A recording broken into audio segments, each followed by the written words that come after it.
I'm back.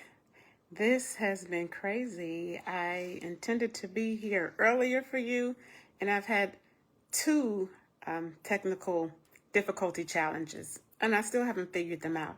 I'm just happy that I'm able to be back. So, woosah again. Life has happened.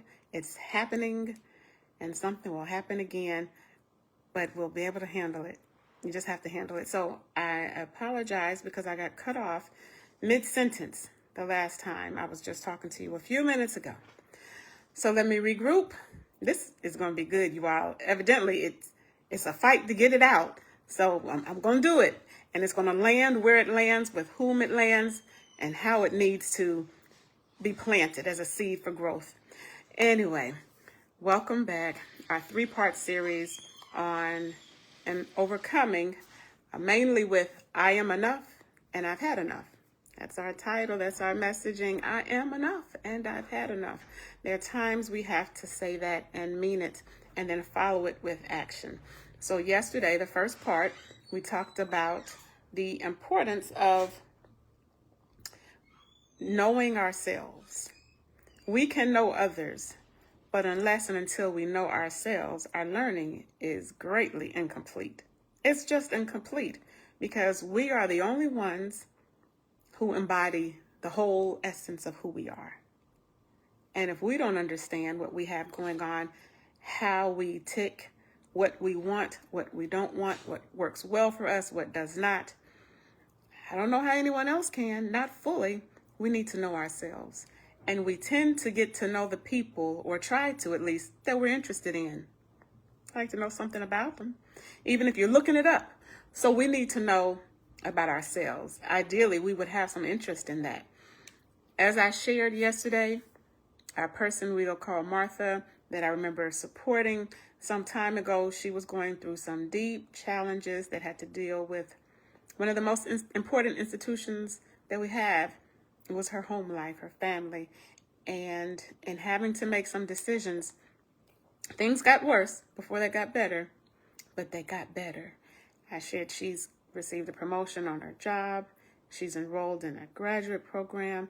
She's really kicking butt when it comes to taking care of herself and her family.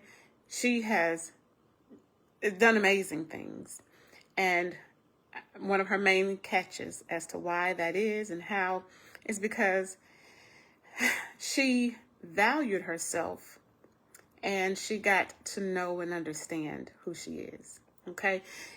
And we often get these messages early in life as to who we are based on how people treat us, how they talk to us, what they tell us about ourselves, and how they treat us. Sometimes those messages are good. We've had loved ones, those who've sown into us, who valued us, and it showed. They've told us good things, they've handled us kindly, and it just affects what we think of ourselves. We believe them.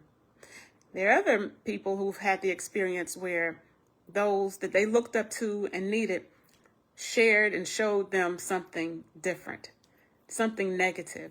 And unfortunately, the chances are many of them believed that as well. But we can't do anything about the past but learn from it, move from it, grow from it. The past is the past. It's happened already and it's gone. But as we process things, as we get older and we have more understanding and we can apply our information differently, we get to rewrite that narrative a bit. And we get to determine who we say we are based on new information. Because when you know who you are, there are certain things that are not agreeable. That leads to the second part today, which is respect. Respect for someone specific, and I'm going to tell you that in a minute, but I'm going to name a few people. Maybe one of your elementary teachers, high school teacher, parent, grandparent, maybe clergy, maybe some community advocate. How about spouse, children? I'm naming people ideally that we would have some connection with, respecting them. We give them respect and would require others to do the same. Because if we love somebody, if we're invested in that person's well-being, we don't want anyone disrespecting him or her. We don't want others talking negatively about them, treating them poorly, not on our watch. Don't want that. But what about the other person to respect? And that's 3 letters, Y-O-U. What kind of self-respect do you have, and are you showing yourself? Do you matter to yourself? Because, again, our bodies don't lie. Our self-talk reveals, how do we talk to ourselves? How do we feel about ourselves? Are we highlighting our weaknesses to ourselves? Do we talk in ways that reveal to us, we just don't measure up? And we know it, and it may not change. It is what it is, what it is. Or are we encouraging ourselves? Do we tell ourselves the truth as to the value that we are born with and that we have naturally? Because we have been born with value. It's immeasurable. And whether we tell ourselves the truth or not, we'll tend to believe it. Okay, so if we treat ourselves one way, just like the people early in our lives, whatever they told us as we were children, if we believed it and it was good, then that was to our benefit. But if we believed it and it was wrong information, it was harsh information, that was to our detriment. We get to rewrite the narrative, but what are we saying? What are we intentionally doing? And I'll say, maybe it's just me, but we've been through some life. If you've lived a little bit, and some people, they get a lot early, but if you've lived a little bit, you've experienced some things, and not all pleasant, some downright awful. I don't know, and there's a pendulum. Not everything is bad, not everything is great. Some things are in the middle, but we've experienced some tough things. Does that gain any respect from you? Can you realize that, yes, wow, I've been through that, I've been through this, and I'm still here. Maybe barely, but I'm still here. I still have more opportunity. I still have more growth. I'm glad I'm here. Matter of fact, this person is all right. I like her. I like her. The goal here is to respect yourself. We get bent out of shape if others don't show us respect. Understandably, who wants to be disrespected? But what about yourself? It's intentional that we need to be intentional in showing ourselves respect and kindness. And what are some ways we do that? If you respect yourself, you can put it in the chat. I see you out there. Hello, Andre. Whoop whoop. If you have some ways you can share that you respect yourself, because if you do, there are things that you do and there are things that you don't do. So out of self-respect for yourself, you can name something, put it in the chat, in the comment section, something that you do to respect yourself. And as you may be thinking, I can share, I talk good to myself. That's one thing I do. I care for my body. There are ways I can always improve, but I'm thankful for what I'm doing right now because I wasn't always doing that. Caring for myself, talking kindly to myself is part of how I show myself respect. Because those people I mentioned before, a teacher, a friend, a relative, senior or younger, if we respect them, there are things we do.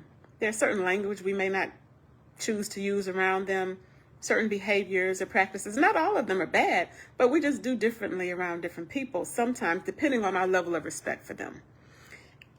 What else do we do for those that we respect? We learn from them. Sometimes we're willing to kind of sit at their feet, learn a little bit, observe, take it all in, which I said earlier, our emotions are an indicator as to how we're really doing. And we should learn from those as well. Our body gives us signals. When we feel good, we let's use the word, we're light.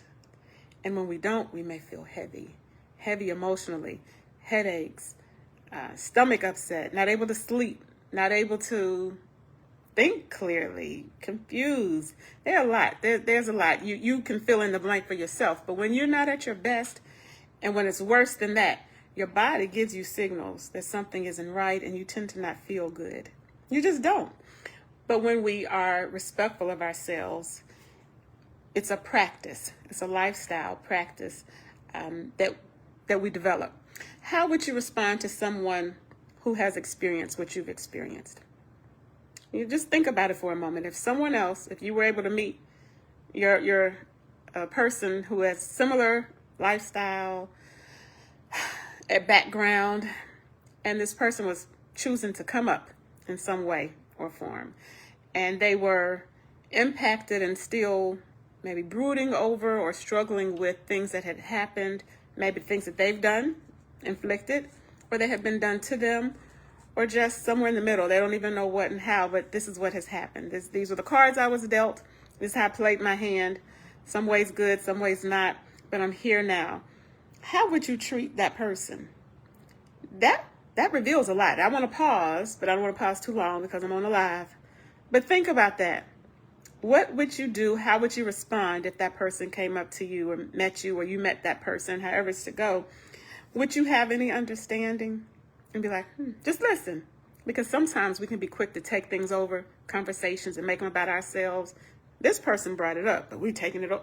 We just have to slow down. Sometimes we mean well, but meaning well doesn't always equate to doing well. Slow down, back it up. Just get some understanding. That means some listening. Listening not just in hearing, but listening to understand. Listening is a gift. It's a way we show love to the other person and respect. Would we just do that? Just to be in the presence of, and just accept that for what it is. But we offer support. And that can also be in the form of presence. Sometimes having and showing support for someone is just being physically present with that person through whatever this situation is that he or she could be going through, whatever this person may want to share. We are just present for however the person may need us. And whether it be a word, they may want a word, they may want to share one, but just knowing that you have someone there who cares and supports you, how important is that? That means so much. What about acknowledgement of how much the person has accomplished, has overcome? And it doesn't mean, and unfortunately we tend to equate being successful and doing well with fame and money. Okay, there are plenty of people who have that, and we already know they don't always feel good about themselves. It's not enough. And it doesn't mean it doesn't have to be a bad thing. It's just it's not enough. But sometimes just simple acknowledgement to think, you weren't planning on that in life. You didn't expect that situation, but you survived it. And you've learned from it. You've gained from it. And I'll say this, and hi, Darlene, glad to see you. It has cost you something. What you've been through, it's cost. But it can also count for something. That knowledge you have, no one can take that away from you. Whether you went to school for that or not, you already have your PhD in it because you know. What you know, you know. No one has to tell you that. Now, we don't know everything, but we know what we do know. And there are some lessons that have been bought. They cost a lot. But we have them now. I know what I know. And sometimes we say, I shoulda, coulda, woulda, if I could go back. Well, we can't. We can't go back. But you can start today. With the knowledge that you've gained, the wisdom that has been, that you've gained as well, your lessons, what do you do with them? Do you walk any differently? If you see someone else who can need some support, are you present for them in that way? Because you already know. That's why it's so important that we surround ourselves at times with people who know more than we do about certain things, because we can glean from them. We can learn from them. And those who mean us well, that's what they want. They want to share their wisdom, their experiences, because it's not for nothing. It's for something. And the self-respect comes from recognizing that we are those people too. Whatever we have been through, whatever experiences have shaped us, they're worth observing and learning from and building from, because there's so much more life still to live. We're still here. We're still here. And we can turn those experiences into something as we respect them. We respect the person, ourselves, and we respect the journey. Anybody been through a journey? Still on one? Ooh, sometimes it's a ooh. But there's so much benefits. There's so many benefits that we gain when we stay the course. Because what's the alternative? I'm not getting off the track. So that means I get to keep going. And there's more in store for me. So I gave the good examples. If you have to sit with someone who's been through some of what you've been through, that you can be understanding, supportive, just even in your presence, you can acknowledge the benefits and the life lessons and what the person has been through. The other side, the uglier side, which I wouldn't recommend, is we can be judgmental. Well, you shouldn't have done it in the first place. If, or critical, that was dumb. Okay, all of that can be true. And we can also blame. But what good will it do? You know, sometimes maybe just people say, well, I feel better because they need to know. Oh, yeah, okay. But now once they know, what good is that? What seeds have you planted? Who have you helped? You know, the world and those of us in it, we don't need any help feeling bad or sad about things. We need no help with that at all. All you got to do is be alert and aware, and you can observe and see things in yourself, in your surroundings, in your world at large that will make you just kind of drop your head. You're like, whoa, this is a lot. This is just a whole heaping lot. We don't need help to be sad or discouraged or look back on things in a sorrowful way. What we can use support in is looking forward, realizing that it's not just bad things that happen, but a lot of good things happen every day. Do you really appreciate, or do you stop and think about when people say good morning to you, or if someone holds the door for you so it doesn't just slam on you? They didn't have to do that. I appreciate that. And when someone says good morning, it would be nice if I really just took that in. Thank you. You know, I appreciate that. Like this person is wishing me a good morning or a good day. And the lessons go deeper than that. But they matter. There are cool people out there. There are people who care about you and care about us. And if we are critical and judgmental maybe to others, we tend to sometimes do that to ourselves as well. We're harsher to ourselves. It's harder for us to forgive ourselves when things go down and go wrong, as they will, as they have. It's part of the human experience. We don't do it all right, and especially not the first time, and sometimes the second either. But it's a process of growth and development and learning. And if it helped to kind of kick a man while he was down, or if it helped to be judgmental, if it helped to be critical and blame people, and that helped, well then, you're getting something from it. But you figured out, how's that working? How does that work for you if people were to do that to you? And sometimes those people may be you. If we're critical and harsh and judgmental of ourselves, we can tend to stay stuck. But if we want to go on and move to a healthier space, we can learn to give some understanding, some support, and acknowledgement of what people have been through.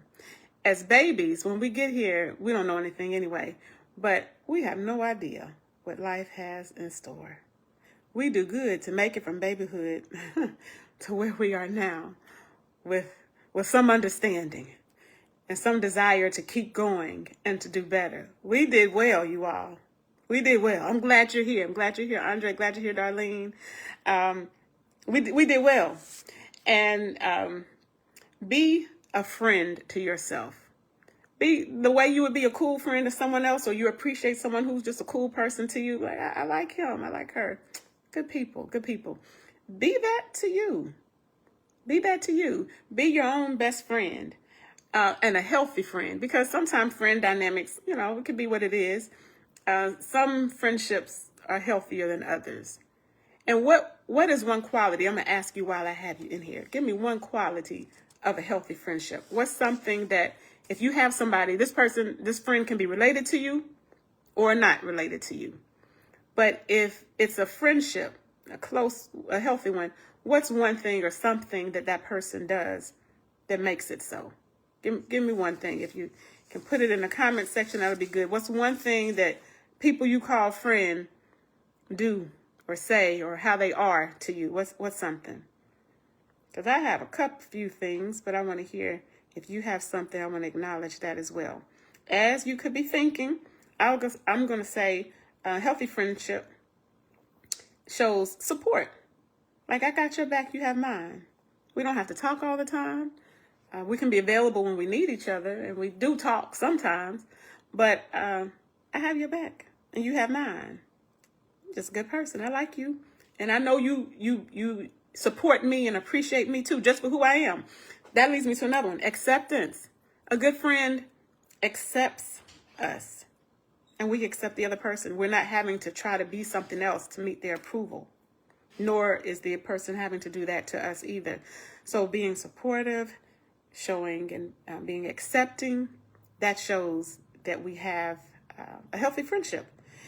The person may talk to you kindly. Now, we use different words, different languages, different, groups, and that's fine, but we know what they mean.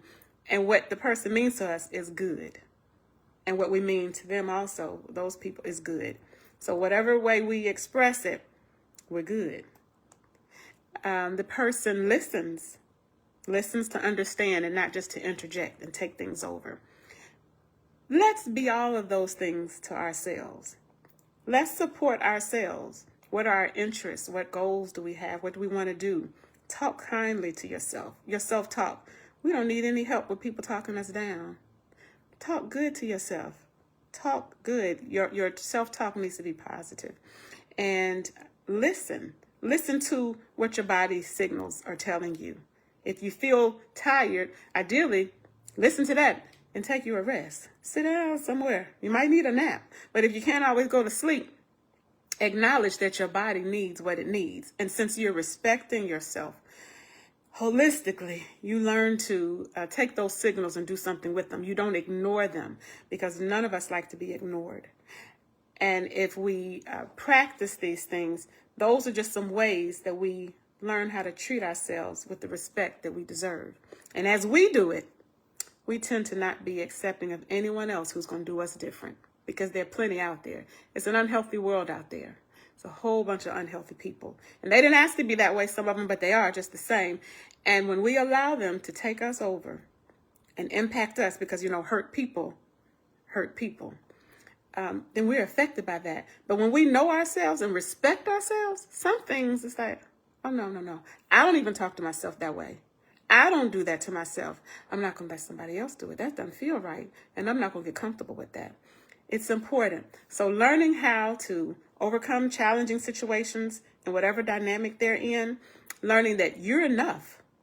You don't have to have the validation from someone else. You are enough. And sometimes you need to say, and I've had enough.